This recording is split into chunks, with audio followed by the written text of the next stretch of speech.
Les amis, bonjour. Avec l'œuvre, 14e ouvrage de la série Les Rougon-Macquart, Émile Zola signe un roman magistral sur le thème de la création artistique.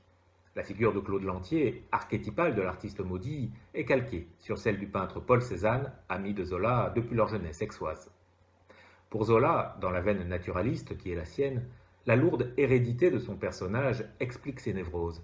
Lantier se trouve en effet être le fils de Gervaise, l'alcoolique de l'Assommoir, le frère d'Étienne, le meneur des mineurs grévistes de Germinal, celui de Jacques, l'assassin de la bête humaine, et le demi-frère de Nana, la prostituée. Ce roman de la création est aussi celui de l'échec, puisque Lantier va de revers en revers, son travail demeurant incompris du public.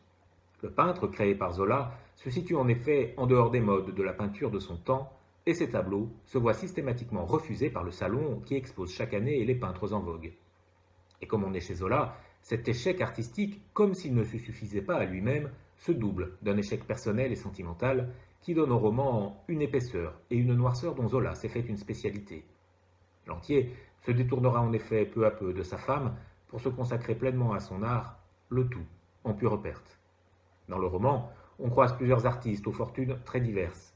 Si certains ont réussi socialement, c'est après avoir trahi leurs idéaux de jeunesse et leur vision de l'art pour coller au goût du moment, quand d'autres reconnaissent avoir échoué.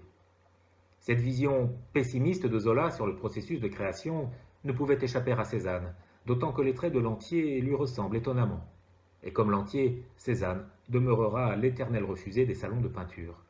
Se sentant trahi par son ami d'enfance, le peintre mettra alors un terme à leur amitié. Ce très grand roman nous donne aussi l'occasion d'arpenter virtuellement les galeries des grands musées du monde où sont accrochées les toiles du peintre aixois dont Pablo Picasso disait « Cézanne, il était comme notre père à tous ». Alors, bonne lecture.